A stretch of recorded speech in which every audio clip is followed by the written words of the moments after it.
personaje en la Biblia que me encanta cómo busca al Señor, cómo adora al Señor en los momentos más difíciles, y él es Pablo. Primera de Tesalonicenses capítulo 5 versículo 16 al 18 dice así. Pero antes de leerlo quiero mencionarles que cuando Pablo está escribiendo esta carta a la iglesia que estaba en Tesalónica, Pablo estaba encarcelado. Los teólogos dicen que esta carta se le conoce como la carta del gozo, de la alegría. Los teólogos mencionan que esta carta es conocida como la carta del gozo. Y lo más curioso que cuando Pablo la escribe, está en la cárcel. ¿Y quién está gozoso en la cárcel? San Pablo, dice Lumi, la hermana Lumi. Acompáñame, Primera de Tesalonicenses capítulo 5 versículo 16 dice: estén siempre gozosos. ¿Estén siempre qué? Gozosos. Otra versión dice alegres. Oren todo el tiempo. Den gracias a Dios en toda situación. ¿Cuándo hay que dar gracias? ¿Cuándo hay que dar gracias? En toda situación. No solo cuando nos va bien, no solo cuando firmamos el contrato, no solo cuando disfrutamos de buena salud o cuando nos aumentan el sueldo. Hay que dar gracias ¿cuándo? En todo momento. Y Pablo viene y le escribe a la iglesia que estaba en Tesalónica y le dice: hermanos, estén siempre gozosos y en todo tiempo estén orando. Y le suma a la oración algo que muchos de nosotros nos cuesta sumar en nuestras oraciones. Dice: y den gracias a Dios en toda situación, porque esta es la voluntad de ustedes en Cristo Jesús. Ahora, cuando Pablo está escribiendo esta carta a la iglesia que estaba en Tesalónica, Pablo se encuentra encarcelado. La situación para estas palabras no van en función a la situación física en la cual se encuentran, sino van enfocadas en la situación espiritual en la cual él está. Porque si bien es cierto, físicamente estaba encarcelado, en el corazón, en el alma, en el espíritu, era libre. Si bien es cierto, estaba detenido físicamente por unos barrotes, unas cadenas, unas paredes, pero en el corazón, en el alma, era libre. Porque Jesús dijo que la verdadera libertad es aquella que solamente Él puede dar. Y Pablo lo sabía. Y estando en la cárcel, escribe una de las mejores cartas, epístolas a la iglesia que estaba en Tesalónica, y le dice: hermanos, estén siempre gozosos. Estén siempre gozosos. Oren todo el tiempo y den gracias a Dios por toda situación, porque esta es la voluntad del Padre en Cristo Jesús para ustedes.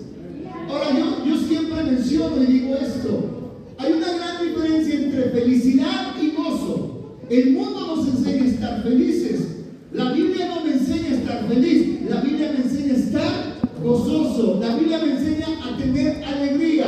La felicidad y el gozo son dos términos completamente diferentes. Felicidad tiene que ver con que me sucedan cosas buenas. Me compré un coche, estoy feliz, hasta que lo choca mi hijo. Me aumentaron el sueldo, estoy feliz, hasta que mi esposa se lo gasta. Me encontré un billete de a 500 y estoy feliz, pero perdí 2. Entonces, la felicidad es un estado anímico, emocional, que se da como resultado por cosas buenas que nos pasan. Y no me malinterpretes, hermano, no es mala la felicidad. Lo que es malo es depender nuestras emociones, depender nuestra alabanza a Dios en función a la felicidad. ¿Por qué? Porque la felicidad, si bien es cierto, es el resultado de que algo bueno me pasa. Me aumentaron el sueldo, me dieron el trabajo, vendí un producto, cerré el negocio, tengo salud, mis hijos sacaron 10 en la escuela, estoy feliz, pero eso es temporal. La salud no siempre va a estar, el auto nuevo no siempre va a estar, el empleo no siempre va a estar, la economía saludable no es garantía de que siempre va a estar. Y si yo baso mis emociones y aún más mis convicciones en felicidad, el día que no me salgan las cosas bien, ese día reniego de Dios. Ese día me quejo. Ese día me ofendo. Por eso Pablo le está diciendo a la iglesia que estaba en Tesalónica: base todos sus estados anímicos, emocionales y convicciones en el gozo que solamente proviene de Cristo. La felicidad no es mala, mi amada iglesia, hermanos, no es mala. Es malo cuando basamos nuestra alabanza a Dios, nuestras convicciones a Dios y aún nuestra asistencia a la iglesia basada en felicidad. ¿Por qué no vino a la iglesia, hermano? No sabe, me despidieron. ¿Por qué no vino a la iglesia, hermano? Es que me compré un carro y lo fui a disfrutar. ¿Por qué no vino a la iglesia, hermano? Es que estoy triste. Este es el problema muchas veces en nosotros los cristianos, que nuestras convicciones están basadas en los estados anímicos que muchas veces nos toca atravesar. Y por eso la Biblia me enseña a no estar feliz, sino estar gozoso. Y Pablo es prueba de ello, porque Pablo está en la cárcel.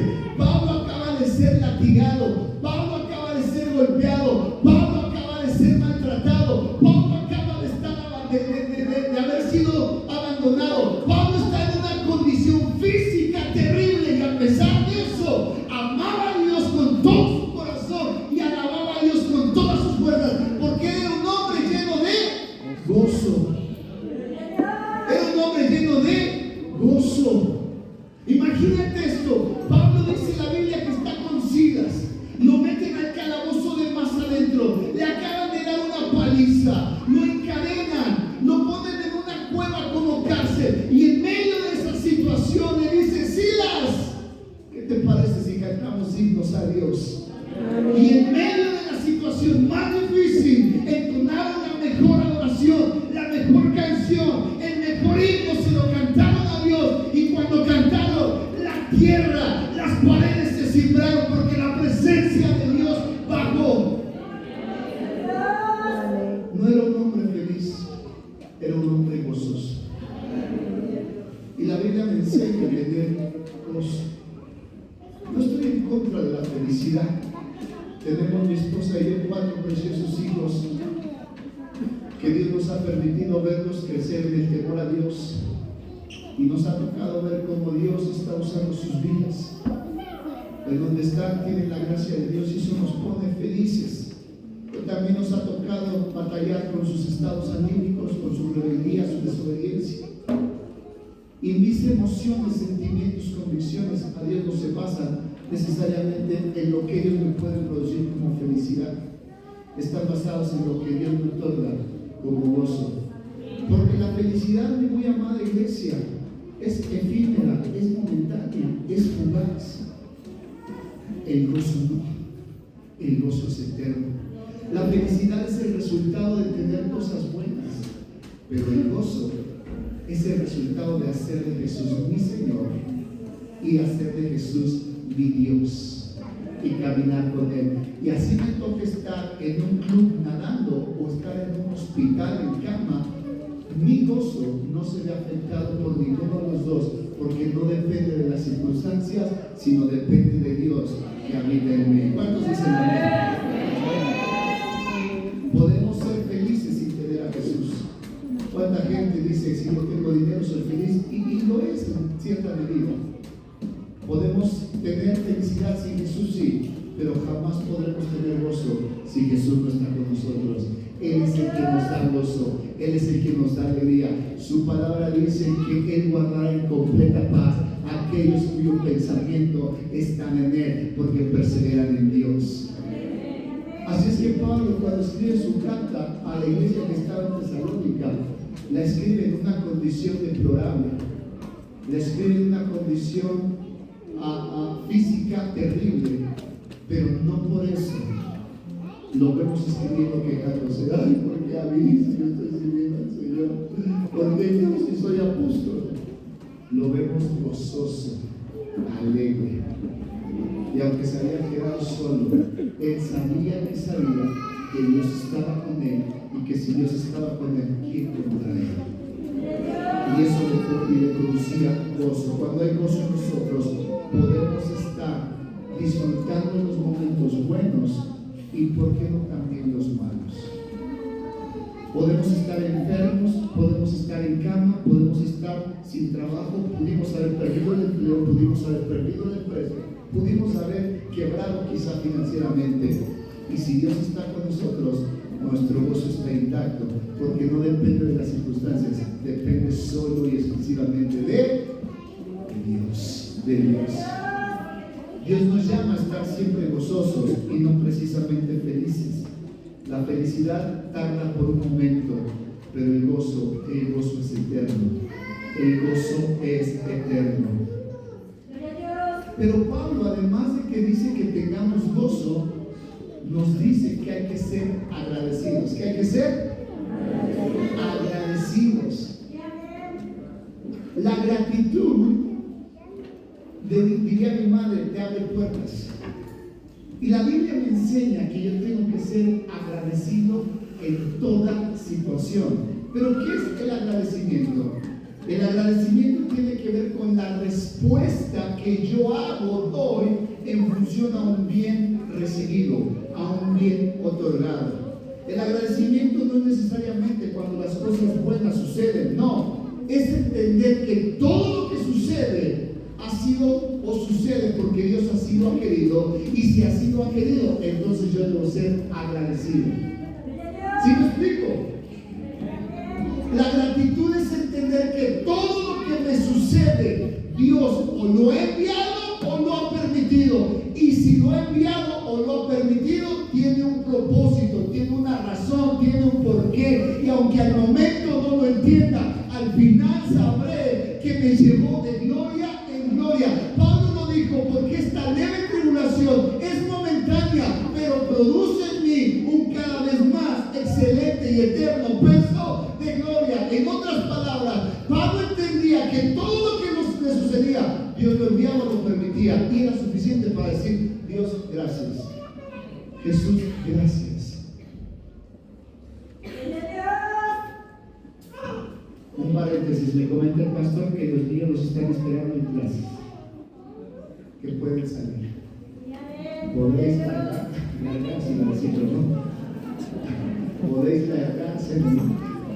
No, fiesta hasta el domingo, ya les decimos.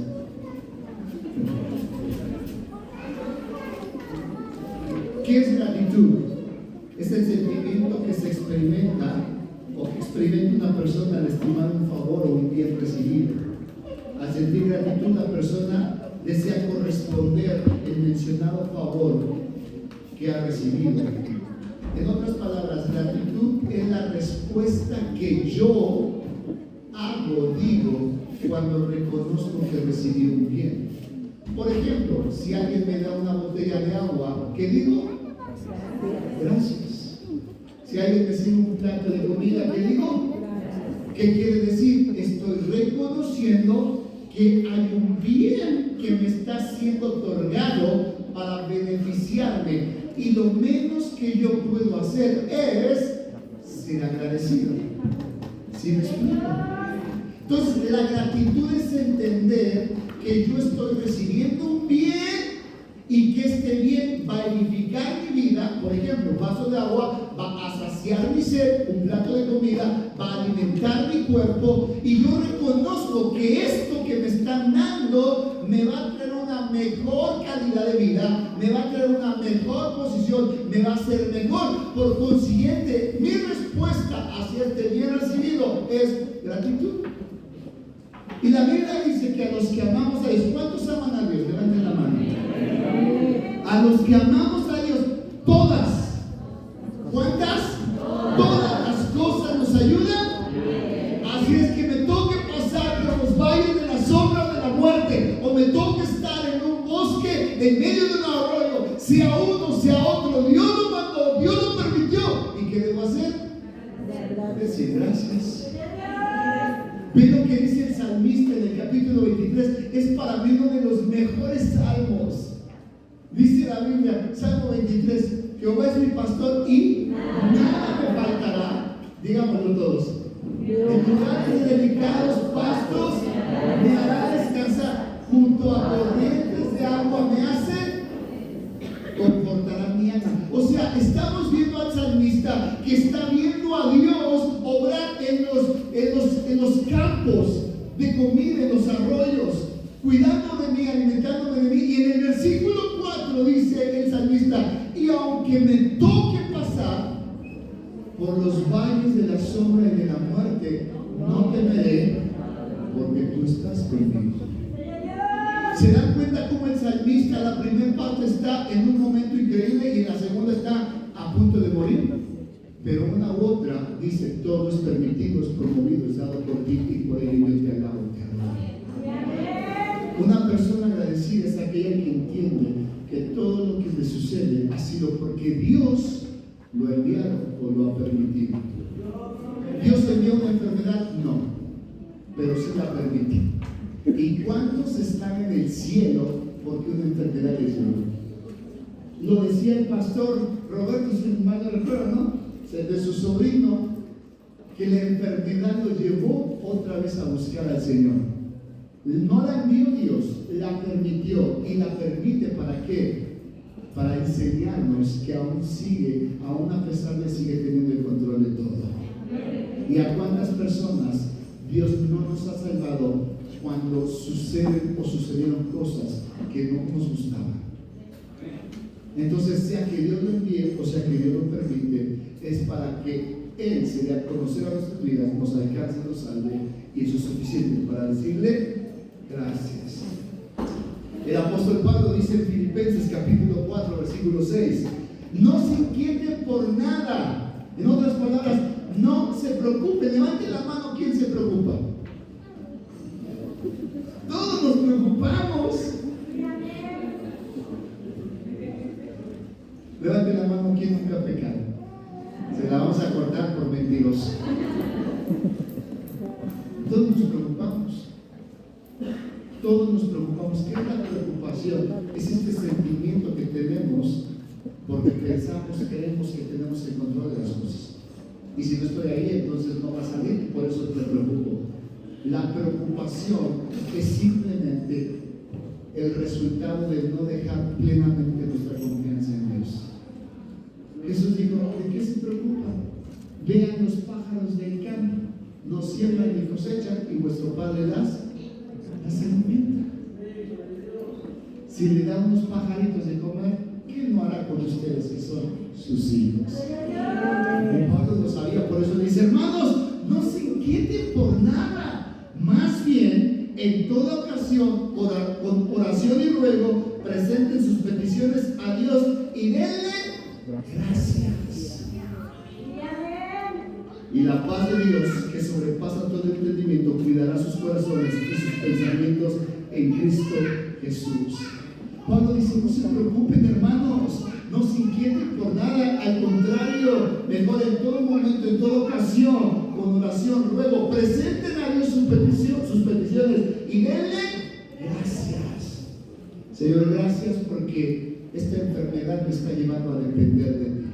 No te doy gracias por la enfermedad en sí, te doy gracias porque esta enfermedad me hace entender que soy frágil, soy como la flor del campo, que hoy está, se marchita y se va, y eso me hace recordar a siempre depender de ti. Gracias porque hoy no hay que comer, voy a ayunar. A algunos nos hace falta ayunar. Gracias, Dios, porque me permitiste nacer en esta calle, aunque dicen que hay criminales, yo voy a hablar de ti a ellos y sabrán que hay Dios en este lugar. La gratitud debe ser nuestra oración diaria y constante. Dice, vuelvo y digo, primera Tesalonicenses: estén siempre gozosos, oren todo el tiempo y sean agradecidos. Pablo nos enseña tres cosas. Número uno, a que nuestro gozo esté exclusivamente dependiendo en Dios y no en las circunstancias. Número dos, a que oremos todo el tiempo. La oración es sinónimo de confiar en Dios. Y número tres, nos enseña a ser agradecidos. ¿Nos enseña a qué? A ser agradecidos. Y yo pregunto, ¿qué hombre en su sano juicio agradece y exhorta a otros a ser agradecidos estando en la cárcel?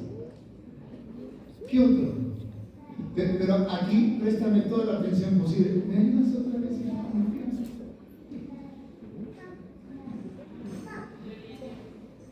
Filipenses capítulo 1, versículo 12. Llévate llévate esto, por favor. Hermanos, dice el apóstol Pablo, quiero que sepan de Pablo que en realidad lo que me ha pasado ha contribuido al avance del Evangelio. Esto es increíble, hermanos. Encontró propósito en las cosas malas que le sucedieron.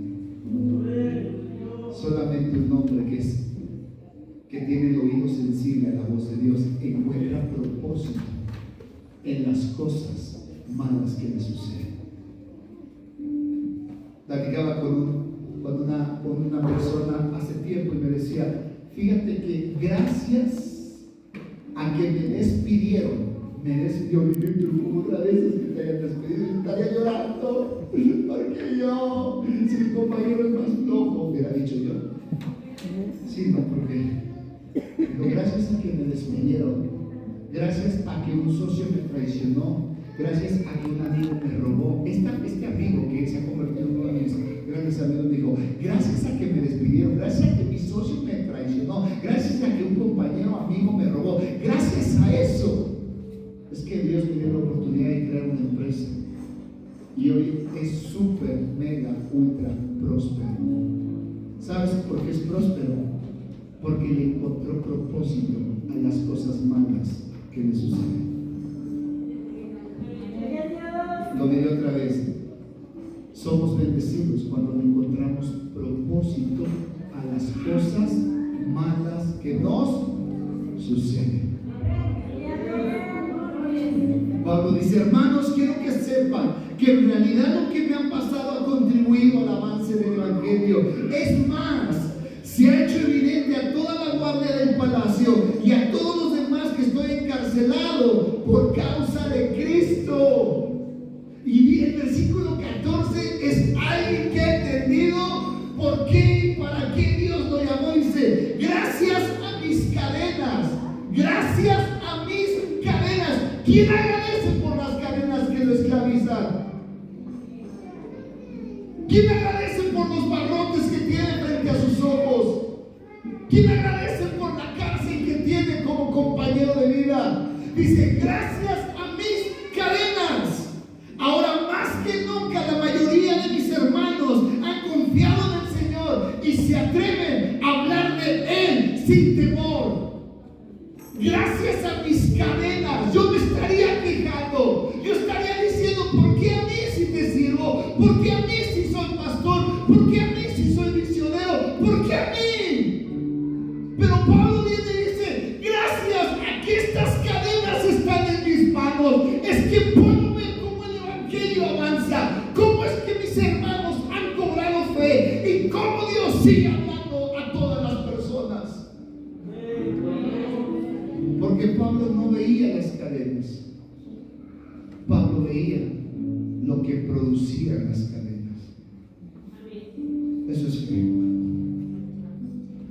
Imagínate que digamos, gracias a que llegué al hospital, gracias a que me enfermé, hoy puedo ver cómo mis vecinos de cama han aceptado a Jesús. Gracias a que me despidieron, hoy puedo decir que Dios sustenta en medio de la nada. Muchos de ustedes saben que mi familia, mis padres hace muchos años perdieron una hija.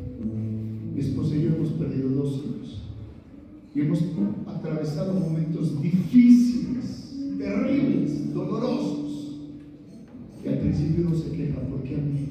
¿Por qué yo? Pero cuando yo digo a un hombre como Pablo, que da gracias por las cosas malas que le suceden, entendí que su mirada siempre estuvo en la eternidad de Jesús y nunca en esta vida. Hermanos, gracias a mis cadenas. En otras palabras, yo creo que Pablo ha dicho, si no hubiera estado encarcelado, si no tuviera cadenas, si no tuviera grilletes, capaz de que el Evangelio no surte efecto y avanza con tal magnitud como lo está pasando. Gracias a mis cadenas, ahora más que nunca la mayoría de los hermanos confían en el Señor y se atreven a anunciar la palabra sin temor. Alguien que ha experimentado la gracia, la misericordia y el perdón de Dios, como lo fue Él, siempre va a encontrar propósito en todas las cosas que le suceden. En todas las cosas. Por eso ese hombre de Dios se atrevió a decir una de las cosas más extraordinarias que hay en el Nuevo Testamento. Pablo dice: ¿quién me podrá separar del amor de Cristo? ¿Quién me podrá separar del amor de Dios que es en Cristo Jesús? ¿Quién? Tribulación, angustia, persecución, hambre, desnudez. Hermanos, nada nos puede separar del amor de Cristo. ¿Sabes por qué tenía esta mentalidad? Porque siempre puso su mirada en el autor y consumador de la fe y no lo que en esta vida le ofrecía o le daba. Si la iglesia pusiera sus ojos en Jesús, dejaría de quejarse y comenzaría a agradecer más. Se quejaría menos y agradecería más. Filipenses 1:15 dice: es cierto que algunos predican a Cristo por envidia y rivalidad, pero otros lo hacen con buenas intenciones. Estos últimos lo hacen por amor, pues saben que he sido puesto para la defensa del Evangelio. Aquellos predican a Cristo por ambición personal y no por motivos puros, creyendo que así van a aumentar la angustia que sufro en mi prisión. ¿Qué importa? Al fin y al cabo, y sea como sea, con motivos falsos o con motivos sinceros, al final se predica a Cristo. Por eso me alegro y me seguiré alegrando siempre. Tú decides dónde enfocar tu mirada, si en las cadenas o en lo que estas producen. Tú decides. Tú decides si te enfocas en la enfermedad o te enfocas en lo que la enfermedad produce en ti. Tenemos un congregante que está con el Señor. Son de esas partidas que más me han dolido como pastor. Está en la presencia del Señor. El Señor se llamaba Juan. Juan era un hombre que un día, a engaños, su mujer nos invitó a mi esposa y a mí para ir a orar por él en su cumpleaños. Por educación nos aceptó decir unas palabras, pero después que nos fuimos, nos bajó y nos subió al infierno. Nos dijo, se enojó tanto. Meses más tarde, cae enfermo y pide que yo, el pastor, fuera a orar por él o que orara por él. Mejor dicho, su hijo pidió que oráramos por él. Oramos por él y Dios lo sanó. Y Dios lo sanó de una forma tan increíble que llegó el siguiente domingo a la iglesia. Siempre se sentaba hasta adelante. Cada vez que cantábamos o adorábamos, él derramaba sus lágrimas, sus lágrimas, sus lágrimas.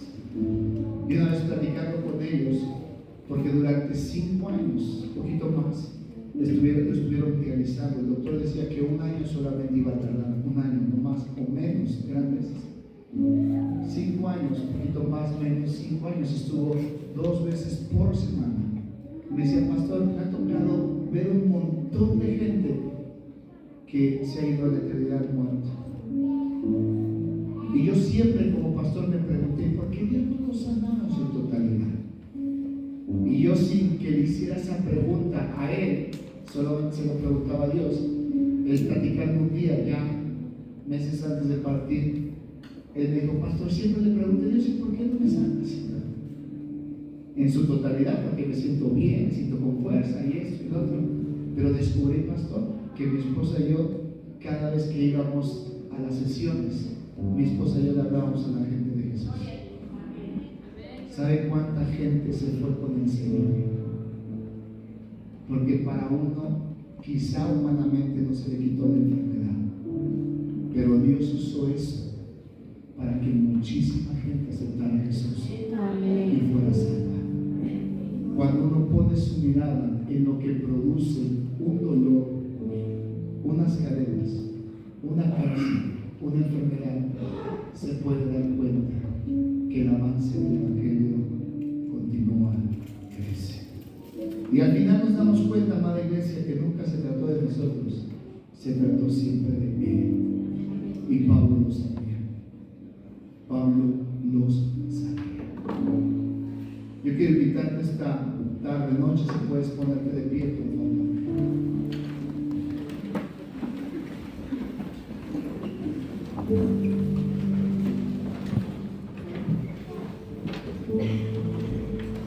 Es muy fácil, amada iglesia, decirle al Señor gracias cuando todo sale bien. Es muy fácil sonreír y estar alegres cuando todo está bien. Pero el reto al cual Dios nos ha pedido que hagamos es estar alegres, orar todo el tiempo y dar gracias cuando no todo está bien. Cuando no todo está bien. Yo creo que las oraciones más sinceras y más genuinas, y que estoy seguro han subido hasta el trono de gracia, han sido aquellas que se han prestado en medio de tanto dolor. Por eso la Biblia dice que Él enjugará toda lágrima. Y me encanta pensar que cuando estemos en el cielo, Él se va a encargar de consolar nuestros corazones. Y al final sabremos que todo lo que sufrimos, todo lo que padecemos por causa de Él, sí o sí habrá una recompensa. Y la recompensa será: buen siervo y fiel, del poco fuiste fiel en ello, ahora yo te pongo en lo más alto. Pablo lo sabía. Por eso Pablo en Colosenses dice que gobierne en sus corazones la paz de Cristo, a la cual fueron llamados en un solo cuerpo, y sean agradecidos. Sean agradecidos. Que habiten ustedes la palabra de Cristo con toda su riqueza. Instrúyanse y aconséjense unos a otros con toda sabiduría. Canten salmos, himnos y canciones espirituales a Dios con gratitud de corazón. ¿Cuál es la diferencia de los que tenemos a Cristo y los que no? Que los que tenemos a Cristo podemos caminar por los valles de la sombra y de la muerte, con gozo, con alegría, cantando y agradeciendo, porque sabemos que esta leve tribulación es y será momentánea, pero producirá en nosotros un cada vez más excelente y eterno peso de gloria. ¿Cuántos dicen amén? ¿Quién podrá separarnos del amor del Padre que es en Cristo Jesús? Termina diciendo esta frase: ni lo alto, ni lo bajo, ni lo ancho, ni ángeles, ni principados, ni potestades, de ninguna cosa creada nos podrán separar del amor del Padre que es en Cristo Jesús.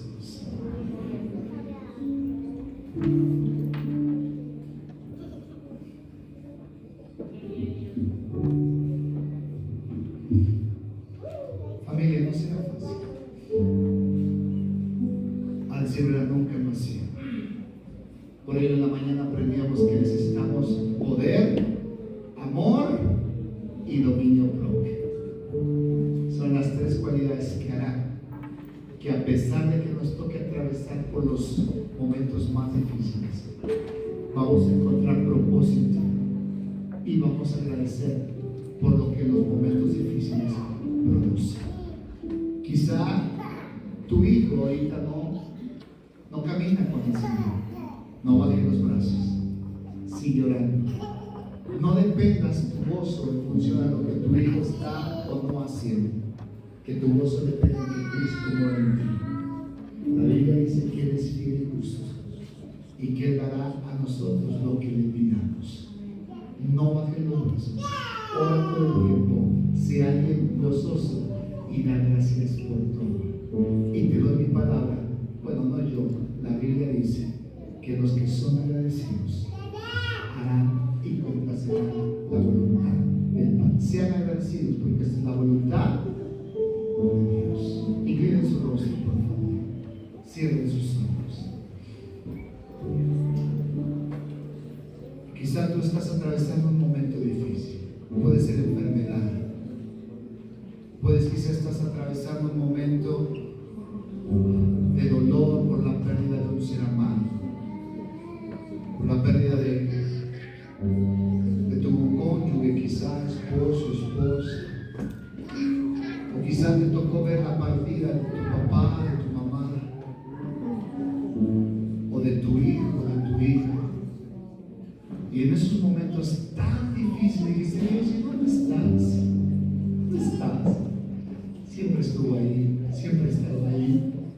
Señor, pero esto no lo esperaba. Señor, nadie me preparó para esto. Sí lo estábamos. Tan es así que aquí seguimos de pie y seguimos avanzando. Señor, esta tarde, noche, yo te pido por cada uno de estos tus hijos que les ha tocado quizá atravesar momentos difíciles, complicados. Les ha tocado experimentar pérdidas. Quizá llegaron a pensar que eran pérdidas irreparables. Pero Dios, tu palabra dice que es la forma en la cual tú puedes consolar. Señor, quiero pedirte que como el Padre bueno que eres, que abraces, que consueles, que restaures y que levantes. Señor, permíteles ver propósito en los momentos más difíciles, en el abandono de esa persona. Permíteles ver propósito, Dios, en el despido de ese trabajo. Quizá, Dios, en la pérdida de ese ser amado. Permíteles ver propósito, Dios. Quizá muchos han estado atravesando en una orfandad, pero permíteles ver, Dios, que en medio de esa orfandad, Dios, tú eres el Padre que les toma, y por lo tanto le dices: no más serás huérfano, sino a partir de hoy yo soy tu Padre, yo te cuido y yo voy contigo. Dios, permíteles ver propósito en aquellas situaciones de enfermedad, de dolor, de quebranto, de necesidad. Permíteles ver propósito, Dios. No permitas que el enemigo venga y les susurre al oído diciéndoles que les falta fe, que es la consecuencia de su pecado, que es castigo. Lo reprendo en el nombre de Jesús. Toda mentira del diablo que quiera venir en contra de ellos, todo argumento, fortaleza que quiera levantarse en contra de ellos, es derribado en el nombre de Jesús. Y creo firmemente es que encontraremos propósito en aquello difícil. Encontraremos propósito del por qué tú nos permitiste pasar por los valles de la sombra y de la muerte. Y quizá el propósito era para hacernos sentir que no estamos solos, que no caminamos solos, que tú vas conmigo y vas con nosotros. Señor, pero llévalos más allá. Señor, permíteles ver lo que su problema produce para el avance del Evangelio. Y tal como el apóstol Pablo, gracias a mis cadenas, es que puedo ver el avance del Evangelio. Y también puedo ver cómo la fe de mis hermanos se cimenta más y más en Cristo Jesús. Yo bendigo a todos y cada uno de los que están aquí presentes. En el nombre de Jesús, te pido que tu presencia vaya con ellos y les dé descanso y les dé paz.